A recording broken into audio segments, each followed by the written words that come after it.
This episode of Navel Gazing is sponsored by valleygivesback.org.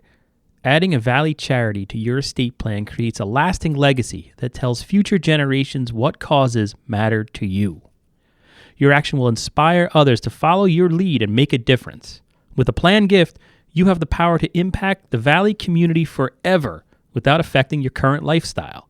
Learn more at valleygivesback.org, an initiative of the Valley Community Foundation. Plan now, give later, and impact tomorrow at valleygivesback.org.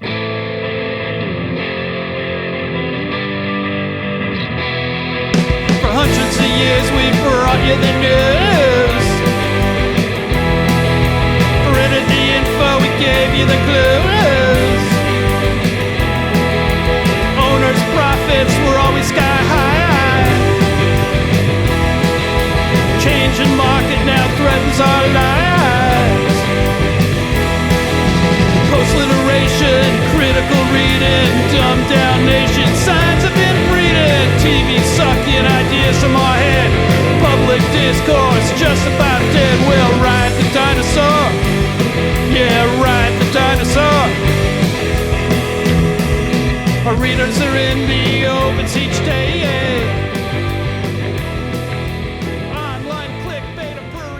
Hello, this is Ethan Fry from valleyindy.org, and you're listening to Navel Gazing, the Valley Indy's weekly podcast. Our guest this week is Mat Hough. He's the president of the Ansonia Federation of Teachers, the union representing teachers in the Ansonia Public Schools. Matt is a music teacher at Ansonia Middle School and has been union president for 2.5 years. He's been employed in the Ansonia Public Schools for 18 years. The school budget this year has been a point of contention, as it is the past several years between the City Hall and the school district. But this year it's gotten worse than ever, with the conflict now the subject of a lawsuit between the two entities over the Board of Aldermen cutting $600,000 from the school district's budget for this year. Separate from that issue, the Board of Aldermen last week set a budget for next year, that's 2018-2019, that gave the Board of Education roughly $31.2 million for the school year. That's the same bottom line the budget had for this year once the Alderman's $600,000 cut was taken into account. The school board had requested $32.6 million, roughly. The school board's lawyers said last week that the alderman's budget vote for next year might turn into yet another lawsuit, but in the meantime, the school district has to plan for next year with the budget the alderman voted on. That happened last week, and it resulted in several layoffs, and that's what we invited Matt here to talk about. And I guess just to start, Matt, what was that process like? It's become a annual ritual, I guess, this right. Eliminating positions in people. So how did that happen last week, and what did you guys go through? I'll tell you what, the part of the problem is that we've now had to do this just about every year, at least the 3 years that I've been involved. And, you ask for $1 million, you get $600,000, so you start trimming away the things that aren't necessities. Well, we've kind of run out of those things at this point. So when you looked at a roughly $1.4 million deficit, we had to take a hard look at the budget itself and look at what it is that we're paying for and how it's paid, whether it's through a grant. And many of our positions and many of the programs we have are grant funded, which makes them somewhat untouchable. It doesn't save us any money to cut something that's funded in a grant.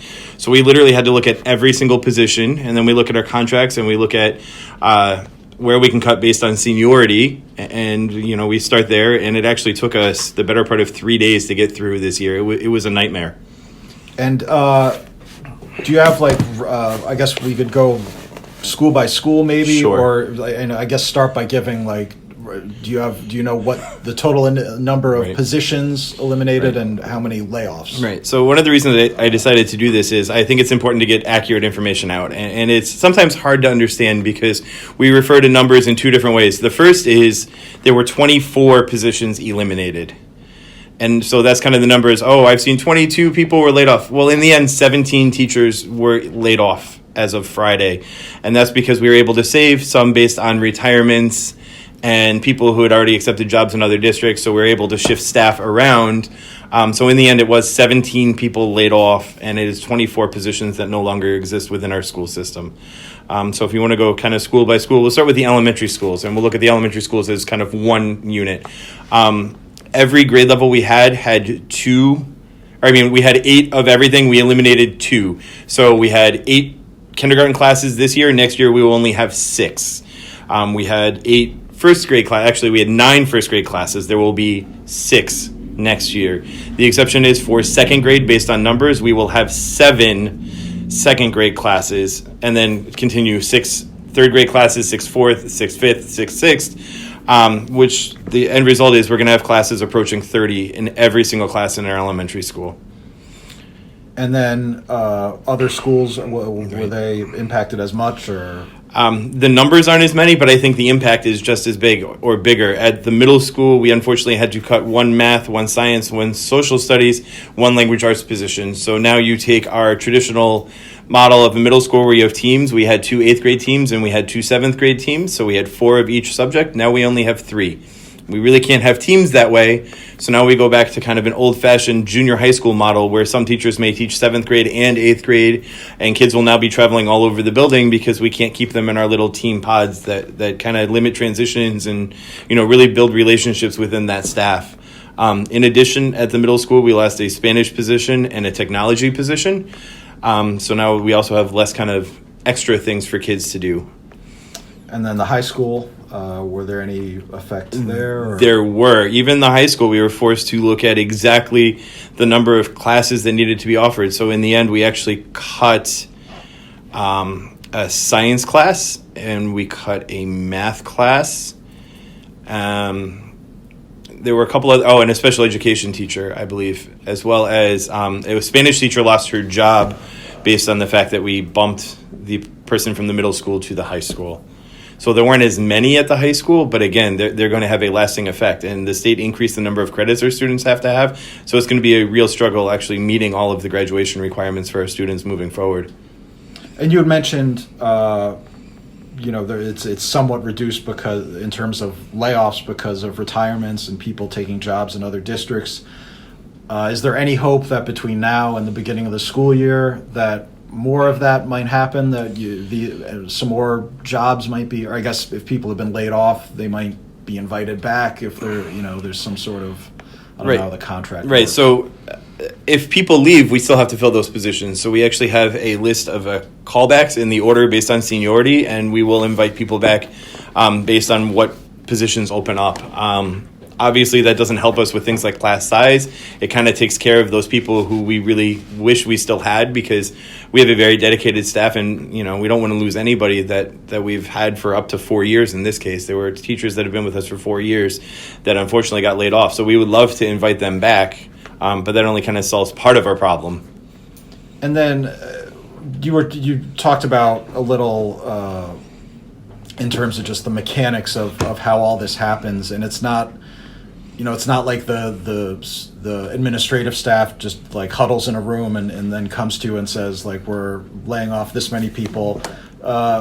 It seems to be like more collaborative, I guess, for lack of a better word. Yeah, how did that sort of... Over the last few years, we've really tried to work together with Dr. Malone, Dr. DeBacco now this year, myself. We've also called in some of the other administrators for advice about certain positions and, if they think somebody's out for whatever reason, if they're going to return, things like that. So it really is a collaborative effort.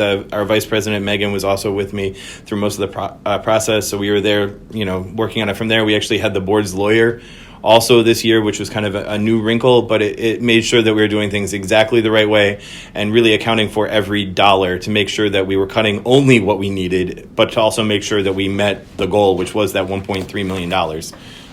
And you mentioned that $1.3 million. That's the difference between what the school board requested and what the budget ultimately was. And I've seen a handful of comments on, online, Facebook, that sort of thing, saying, $600,000, 24 positions, like that doesn't seem to add up. But it's really $1.3 million, right? The shortfall, or well, you have to remember the budget that was set for this year at the beginning of the year that we based our staffing for the whole year on was 31.8. It was reduced to that 31.2 in January, and so we had already had all those people on staff. So it was really a $700,000 increase roughly from what we thought our budget was this year. So yes, it is $1.3 million requested, and people are like, oh, well, you don't really need $1.3 million. Again, we go through this every year. So, as a kid, my parents taught me the difference between wants and needs. And there's nothing that we want in that budget. It's everything that we needed to function as a school. So that's where it is. And then other things come into play. If you're in the private sector and you get laid off, the private companies can pay unemployment insurance, and they only pay a small percentage of the overall cost. If you're in a school district or your municipality and you lay people off, the district is actually responsible for 100% of the cost of unemployment. So a teacher making $50,000, the first $18,000 or so we lose as savings because it's going straight to unemployment insurance. And we have to plan as if every one of our teachers is going to collect unemployment for the full length. We don't know if they're going to get a job next week or next year, or, the teaching market's pretty tough right now, especially for elementary teachers. So we have to plan accordingly. The district has to figure they're going to absorb a tremendous amount of that unemployment cost. And you also mentioned grant funding. Some positions are funded by grants, and that's sort of at the heart of the controversy between the city and the school district. And you're not the superintendent, so I'm not going to ask you to go in depth, but just basically, the city says last year, while this budget mess was going on with the state, that they didn't know whether the Alliance District would come through, so they said, we'll give you a $600,000 increase, assuming it won't, and then if it does, we might revisit that. Right. The school district says that, and correct me if I'm wrong, I know you don't speak for the school district, Correct. but they say basically you can't use those grant funds to essentially replace what the local school funding comes from. So I think it's interesting. One of the comments you just said was that we'll revisit that, and I think that's a good way of looking at it. I went back and I read all the minutes from all those meetings. I was at the meeting in June, and it was basically, if we get additional funding, we'll sit around a table and see what we can do to work things out, and that obviously didn't happen. There was no sitting around a table, and so what we're left now with a situation is, yes, we got additional Alliance grant funding. Alliance grant funding can only be used for key areas, and there are areas of weakness that the state has indicated. So things like graduation rates, or chronic absenteeism, or our early literacy, teaching kids in kindergarten, first, second grade how to read. So any positions any of the money we use has to be geared towards one of those areas. So we can bring in reading interventionists, which we had cut previously, which we can now hopefully bring back. We can bring in, homeschool liaisons in order to help build relationships between the community and our students, and truancy officers and that sort of thing. But none of that money can be used for a third grade teacher or my salary as music teacher. The state has specifically designed it that it has to supplement versus supplant. Supplant meaning replace. And I think that's where things get a little bit foggy, is that, yes, we got all this money, but it's for new initiatives, not to pay for existing initiatives. And there's a little bit of wiggle room here and there that sometimes you can shift a position. But again, it's only in those key areas. So when you're talking about $1.3 million of classroom positions, we can't possibly replace those with our Alliance grant funding. And again, the state's making sure that we make benchmarks based on the things we do. So our graduation rates need to improve next year. Our attendance needs to improve. And so those are the areas they're looking at. They're not looking at what our third grade teachers are doing. Mm-hmm. And then the priority, or the Alliance District grant, it's specifically geared toward some of the poorest and lowest performing districts. So Correct. The thinking behind it is that we need to give them some money above and beyond what the local money they get is, not replacing what Correct. the local money is. Right, and this, I think that's kind of the crux of what the State Department of Education stated when they responded with all these lawsuits is, hey, you can't do that. This money is meant to help the district. And as a matter of fact, the Alliance grant's been around for a number of years, and as time's gone on, it's gotten significantly more restrictive simply because they know communities were trying to do that. They were trying to move things around and shift funding instead of bringing in new initiatives. So the state is now really examining it. They actually have a person who comes in monthly to pay attention to exactly what the district is doing with it. And now, with everything that's been on the news and everything that's going on, you better believe that the state's looking at every single dollar that we're spending in Alliance grant funding, and it's just going to make things 10 times harder. I have a bunch more questions, but Sure. You mentioned the news. Obviously, I've never seen so many TV cameras focus on an issue in Ansonia or really the valley that it wasn't like an explosion or fire somewhere. Like, do you talk to people elsewhere in the state? Do you hear from people that say, like, what's going on there? Like, do you think this sort of gives the community like a black eye or like? I think it's drawing a lot of attention to the community, and in some ways, because of the struggle we're having, it could be good, it could be bad. Unfortunately, whenever we've had people say things on camera that are not so flattering, like, that's where it's a problem. Is I think we all need to act professionally at all times, and I think there's some people that have maybe taken advantage of saying things in front of the camera and making statements. You won't hear me bashing anybody here or any other interview. We need to focus on what's best for the community, not calling somebody a name or saying something inappropriate just trying to get a reaction. Yeah, I guess sort of speaking of that, I mentioned the court case. It's now the controversy surrounding this year's budget is essentially an issue for a judge to decide unless the parties can settle out of court. Last week there was going to be a hearing because the school district had said, hey, we might have to close schools early if we don't have this $600,000, and there was going to be a hearing where a judge, they had asked a judge to order the city to release that $600,000. There was a last-minute settlement the night before the hearing where the city has set up a settlement fund of $500,000 that the school district can use to sort of close out their books for the year. And so when that settlement was announced, it was voted on unanimously approved by both boards, and it was, I don't know, when settlements are announced, it seems like, oh, okay, the parties are sort of getting together and collaborating. Within minutes of the settlement being accepted in court, the mayor released a statement, the superintendent released a statement, basically digging in their heels, for lack of a better word, right. Saying I'm right, they're wrong, and we'll continue to fight this out. Were you surprised by that, I guess, first? And then second, just in talking to people that you talk to, you talk to more people than I do on a day-to-day basis, do you think that that this whole court case might get resolved without, a judge having a hearing and saying, right. You're right, you're wrong? At this point, nothing surprises me anymore. I think that in this case, both sides think they're right. And I think they're doing what's best for the community or the students, whichever side you're on.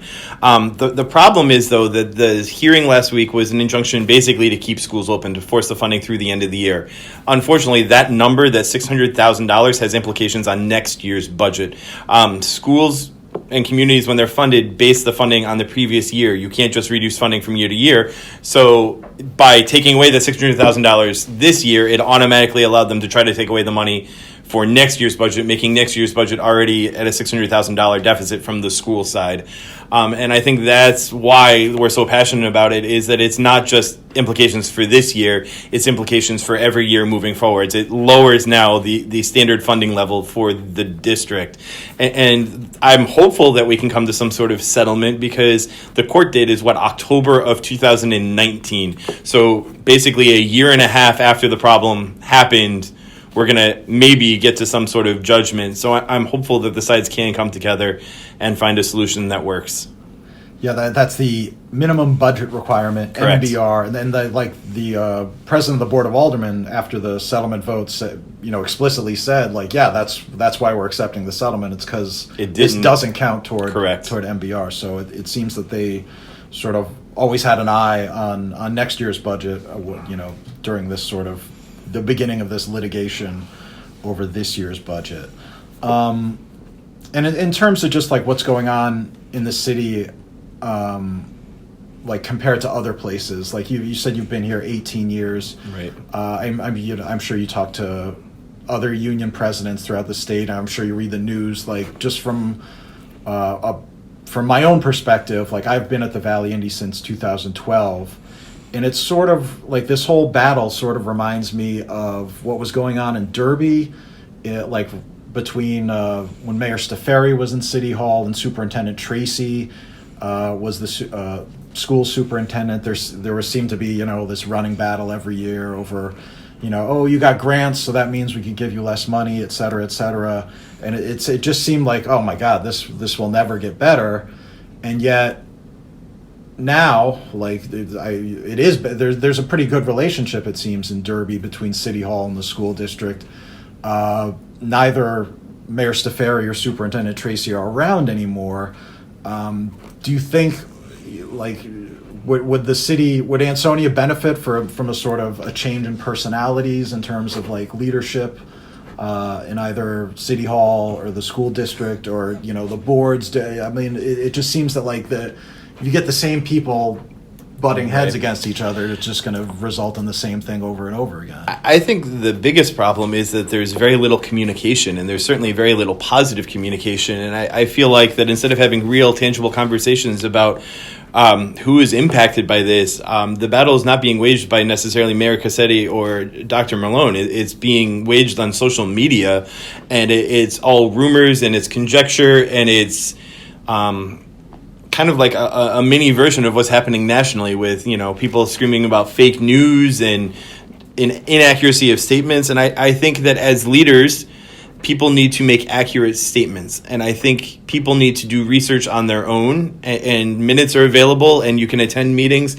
I mean, we were at the Board of Aldermen meeting and there were tons of people there and they're all screaming about how the Board of Education is not sharing information. And then the very next night or 2 nights later, we had a Board of Education meeting and there were 10 people in the room. So we're screaming and yelling that we want more information, but then we're not doing what it takes to acquire that information. Or on social media, it's like, well, how come we didn't know this was going on? Why weren't we as parents informed? All of these things have been talked about numerous times over the last several months. I don't know that if you had attended meetings, you wouldn't know. What all of these, like, because... Well, the budget amounts, but all these things. They want to know what we spend the money on. They want to know how the district spends $31 million because we've now created this fallacy that the $30 million is an incredible amount of money to run a school district. And if you actually listen to what the school district's saying, you will see that $31 million, when you break it down on a per student basis, is one of the lowest in the state. So yes, $31 million is a lot of money. Ethan, you and I could retire and be perfectly happy for the rest of our lives with $31 million. But when you're talking about a school district with 2,400 kids and 375 employees, $31 million doesn't go nearly as far as we think it does. And this is just an interjection, something I've heard people from City Hall say, I think the mayor said it specifically in an interview on WPLR as recently as last week, was that the Ansonia School District is one of the highest employers in the New Haven County of all the school districts. Do you know? I heard that, and you know what? I read a lot of statements, and usually I can try to figure out what it is that they're trying to say, and if it was, we misheard a fact or we were misquoted. But in this case, I have no idea. We're not even close to the second largest school district in New Haven County. I mean, you look at New Haven Public Schools has thousands of teachers. Same with Waterbury Schools, same with West Haven or Milford. Like, we're probably not the top 10 even school districts in terms of employment. So I really have no idea what he was trying to say on that PLR report. And we're jumping around here, sorry. That's okay. That came up, so I wanted to touch on it. You mentioned social media. One of the things I hear or see the most on social media is people saying, instead of teachers, why don't you cut administrators? Like, we have too many administrators. And you're not the head of the administrators union, obviously, but do you know how Ansonia compares in terms of administrators to other districts, and were there any administrative cuts as part of the adjustments last week? So I do know there were administrative cuts. I don't know the exact number, and I know it's kind of up to those administrators and our building principals to explain that to their staffs who's going to be where next year. I do know there were cuts. In terms of on a state level, when you look at like number of students per administrator, our numbers are not out of line. You look at the average elementary school that has 300 kids may have a principal. You look at something like, Oxford Center School, or you look at Quaker Farms School. They're much smaller schools. They have one administrator. Our elementary schools both have over 600 kids each. So you're still looking at the same exact ratio. So you really have one administrator for every 300 kids at the elementary school. And honestly, because of things like our special education numbers, our administrators spend a tremendous amount of time in meetings. They ultimately are responsible for making sure that things like a PPT are run effectively and legally. So if you have one administrator that's in meetings all the time, you need somebody else to run the buildings. And we have kids that need support, and so we need people. We need to be able to ensure safety in our schools. So our administration isn't out of line. It's not like we have all these extra administrators that are hiding somewhere. I think that 2 administrators per school is a minimum for schools the size that we have. And that's administrators. I should have defined it, I guess. Principals, right. Vice principals.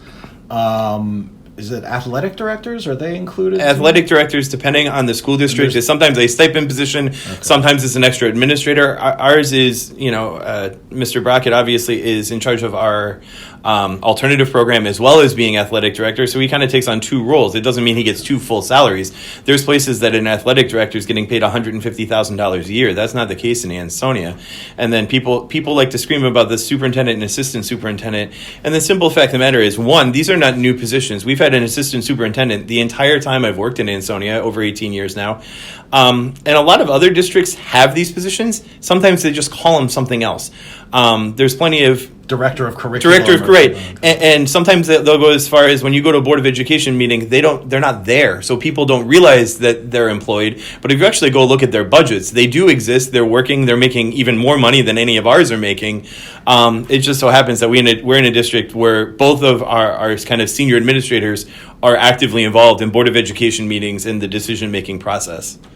And there should also clarify it, but there's the administrators for like the buildings, the vice principals and principals, right. Superintendent, assistant superintendent. The principals and vice principals, they're in administrators union, correct, and governed by a contract. Correct. The superintendent, assistant superintendent, those positions, they have contracts of their own directly with the Board of Education. Correct. Unless I'm mistaken. So it's the administrator's contract, quote unquote, doesn't cover all administrators, right, per se. There's different, and then even within that you have variations for principals and assistant principals, and then other people like curriculum directors, and those people kind of have different aspects of their job. So how they're in the contract are a little different. Director of special education, you'd call that an administrative kind of a senior role. Yeah, it gets complicated, and honestly I don't even know all the ins and outs of it, but believe me, there aren't like 8 people hiding in a room that we're paying for. It simply doesn't exist.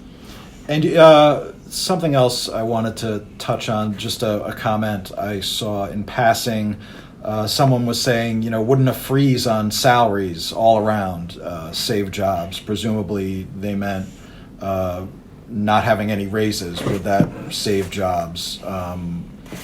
Obviously the contract calls for raises. Is that even possible? What would be your response to that? So we negotiated our contract in good faith. Our teachers were, at the time of our contract, which we negotiated 2 years ago, were one of the bottom 2 or 3 paid districts in the entire state. In order to retain teachers, because we actually lose close to 20% of our staff at any one time, we felt the need to give teachers what they deserve, is to move a step. Most districts move a step every year. This is the first time in the 18 years I've been in Ansonia that teachers moved a step every year. And the total cost of that is less than 3%. We average something like 2.7%. We're not talking about teachers getting huge raises. We're talking about what's standard within the educational community.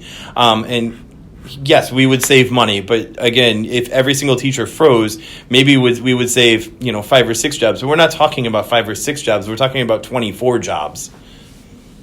And then, I mean, it's important to point out. I would just in passing that you mentioned the contract was negotiated 2 years ago. Correct. think the Board of Ed voted to approve it, and I believe the Board of Aldermen had to approve it as well under state law. The contract goes to the mayor's office, and then after he does nothing for long enough, it becomes valid, and I believe the contract sat on his desk. Okay. But the mayor is actually the reason we opened our contract 2 years ago. He specifically asked teachers to make fundamental changes to our insurance to save money. So all of the teachers gave up the insurance they had, which was kind of a traditional PPO plan, and we went to an HSA plan, a specialized account. And so we agreed to do that to save money 2 years ago in order to help fix a budget. So as far as I'm concerned, we did a huge part. We actually saved the school district almost $1 million in the first year just by switching insurances.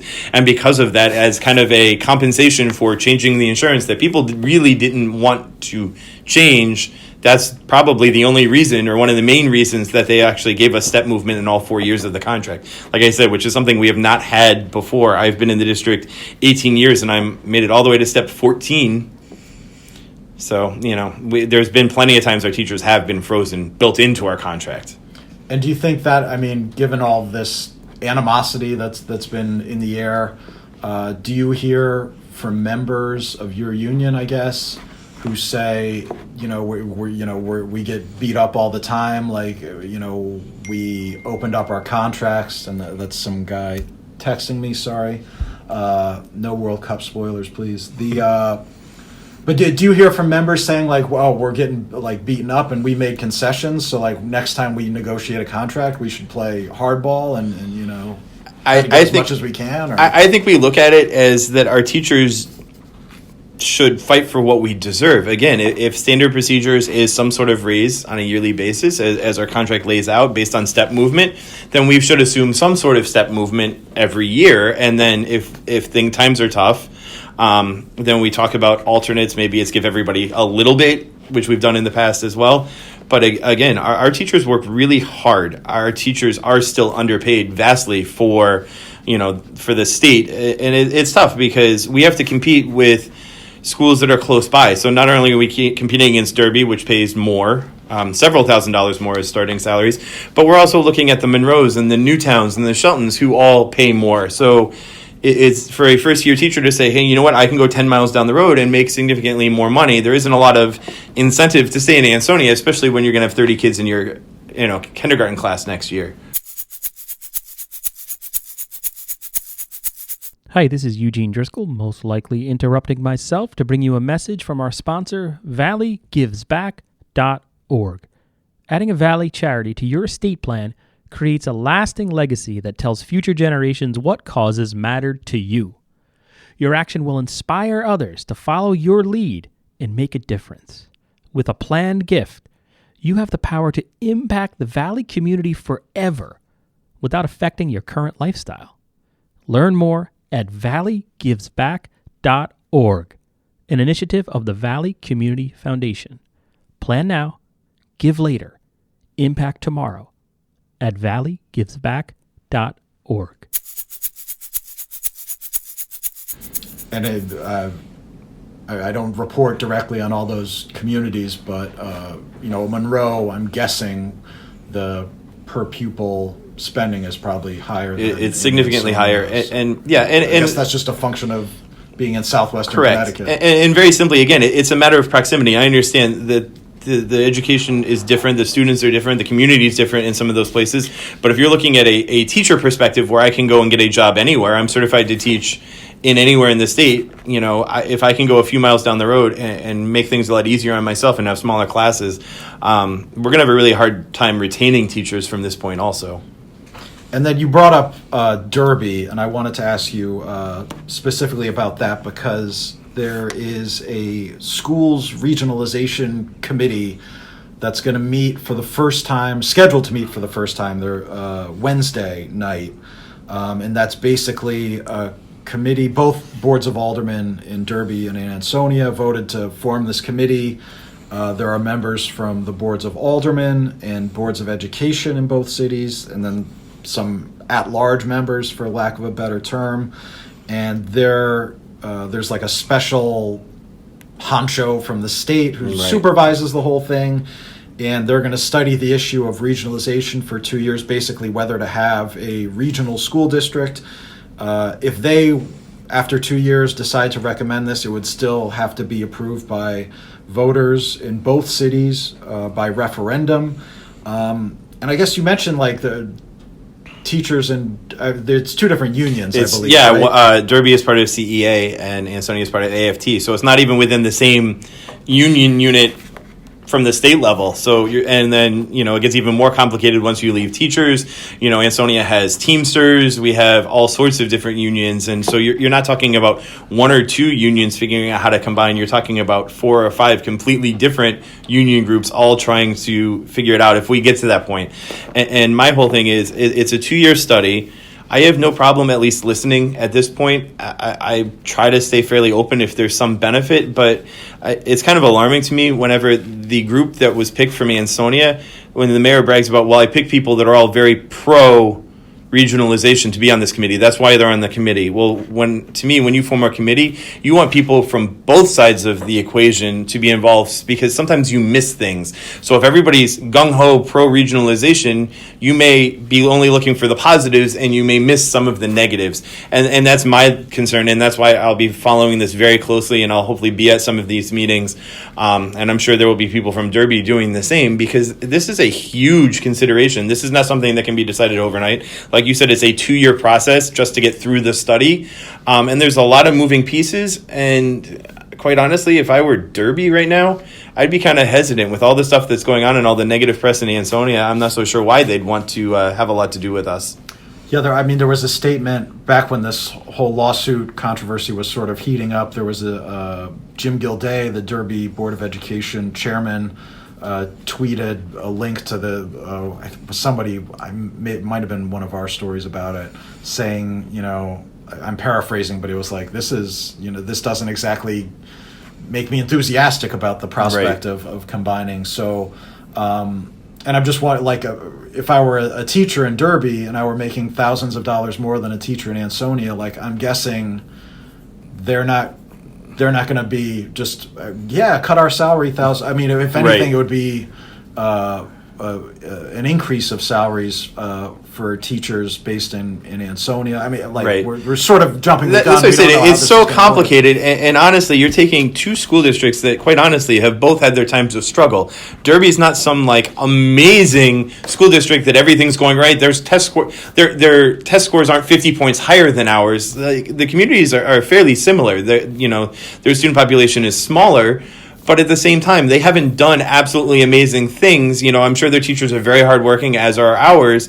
But so you take 2 struggling school districts and you put them together. I'm not so sure what the end game is. I'm not so sure, other than, I think there's some goals to eliminate some administration, which in many of these regionalization cases, that isn't the case. They still retain many of the administrators they have. But I don't see where there's an empty building that we can put 2 high schools in, which is where a lot of these places save money. So I'm not so sure what they're going to find. Like I said, I don't see where there's a tremendous amount of savings, and I could be wrong. But I think both alliance districts, correct? I think so. I'm really not sure about that. I know Derby has had issues in the past. I'm not positive about their status as far as from the state. But like I said, they're not light years ahead of us in the educational process. And both have built schools, I mean, not within the past 2 years, but relatively recently, the past 10, 20 years. I think both districts have made sort of capital investments into the physical plants. So. Yeah, Ansonia finished their construction. It seems like it wasn't that long ago, but it was 2000, so we're about 18 years in. But yeah, so we built that beautiful high school. The high school really is amazing, and there isn't room for all of Derby's school kids there, that's for sure. I guess that'll be sort of a separate issue to keep an eye on going forward, and it's sort of divergent from the immediate budget needs of 2018, 2019. I guess just to close things out, we've been talking for about a little over half an hour now.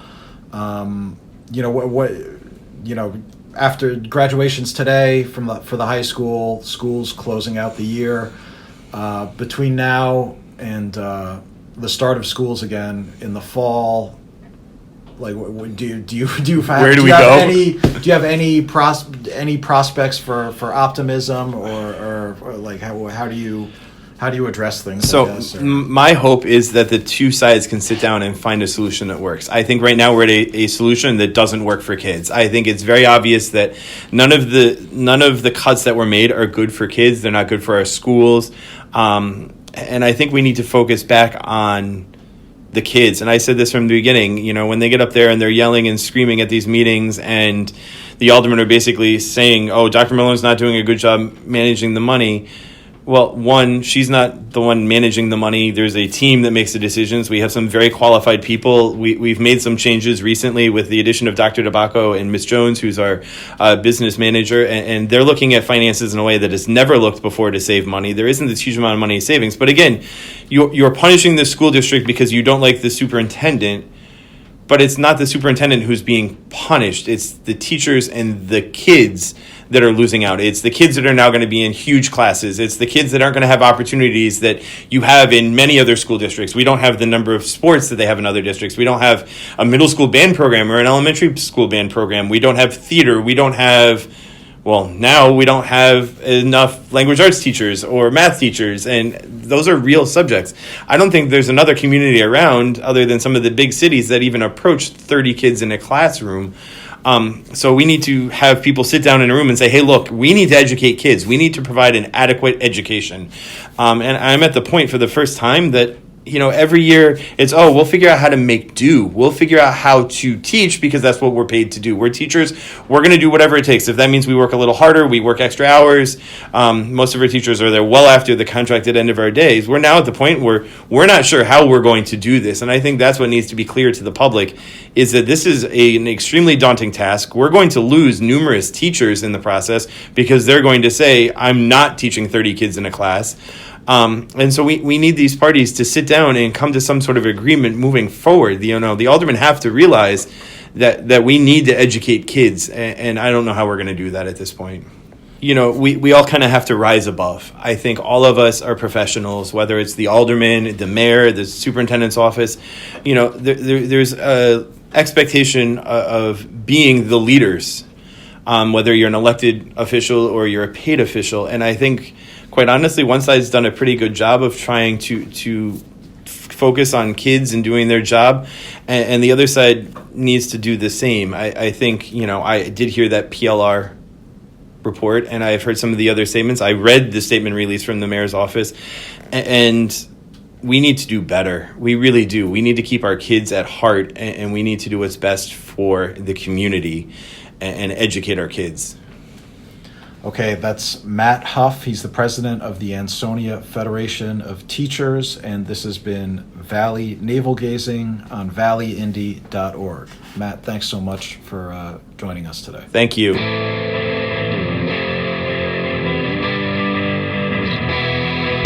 hundreds of years we've brought you the news. Printed the info, we gave you the clues. Owners' profits were always sky high. Changing market now threatens our lives. Post-literation, critical reading, dumbed down nation, signs of inbreeding, TV sucking ideas from our head, public discourse just about dead. We'll ride the dinosaur, yeah, ride the dinosaur. Our readers are in the opens each day.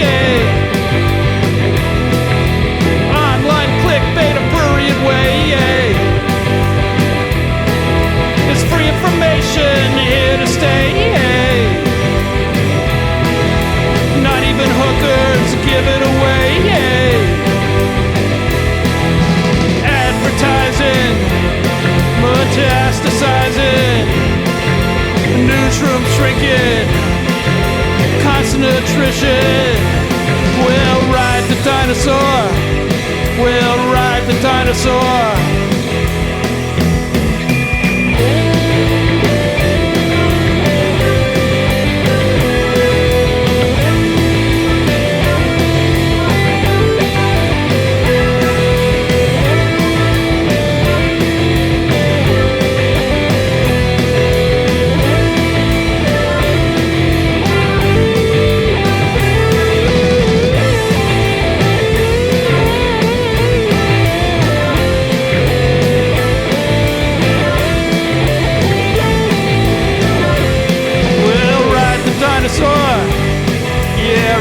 Dinosaur.